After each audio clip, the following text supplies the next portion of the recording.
In 1195 AD, in the bright, sunlit public plaza of Córdoba, a 70-year-old philosopher was dragged into the street to watch his life's work burn. His name was Ibn Rushd, a man the Western world would later call Averroes. He was one of the greatest architectural minds in human history, but the authorities of his city had declared him a heretic. In the ancient world, heresy was not simply a religious disagreement. It was a structural threat.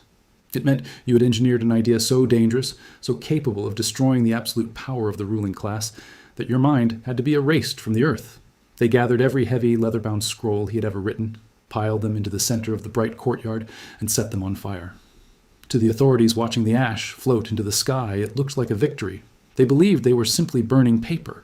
They had no idea they were burning the structural foundation of the modern world. Ibn Rushd had accomplished something terrifying.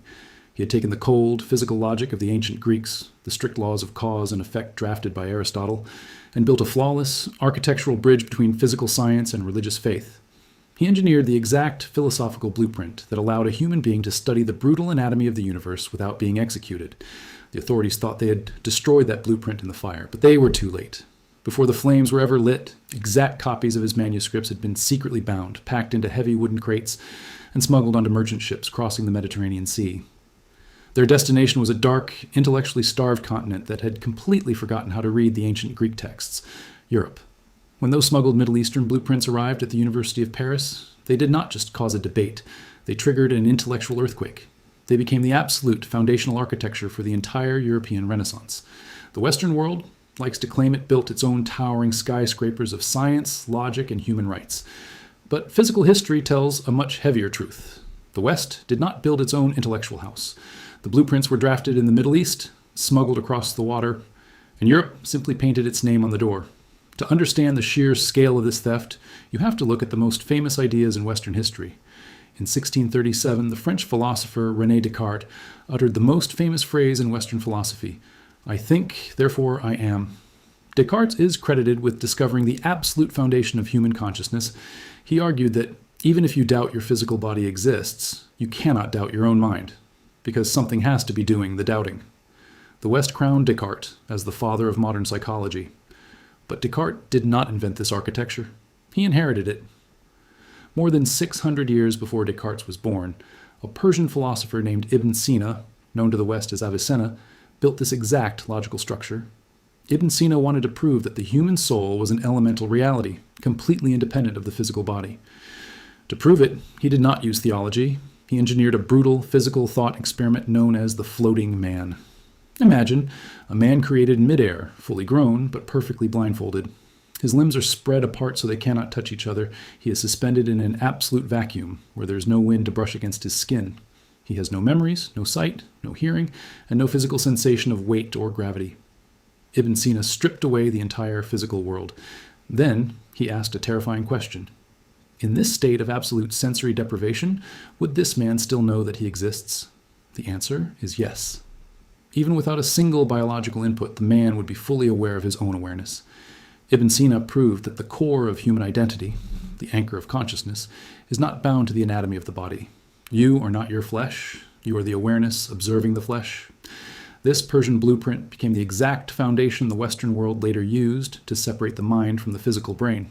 One of the most dangerous moments in Western thought occurred in the 18th century, when the Scottish philosopher David Hume attacked the foundation of science itself.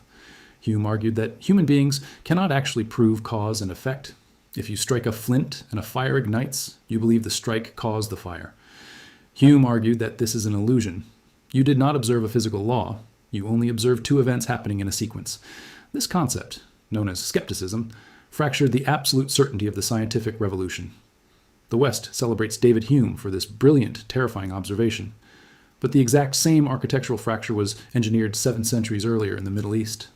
In the 11th century, a brilliant theologian named Al-Ghazali looked at the strict, unyielding laws of Greek physics and decided to tear them down. He wanted to prove that the universe was not a cold, independent system, but something reliant on a higher will.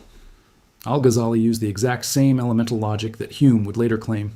He pointed to a piece of cotton being touched by a flame. The Greeks argued that the cotton burns because fire possesses a physical, elemental nature to consume. Al-Ghazali dismantled this. He argued that human observation is flawed. When you watch the fire touch the cotton, all you actually see is the blackening of the fibers and the separation of the ash.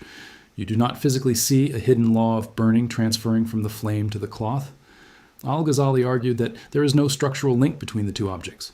The fire does not possess the power to burn, and the cotton does not possess the vulnerability to be burned. They are completely independent events. While Al-Ghazali used this physical fracture to argue for divine intervention, the logical blueprint he drafted, the realization that human observation cannot prove physical laws, was the exact same skeletal structure that Western skepticism was built upon hundreds of years later.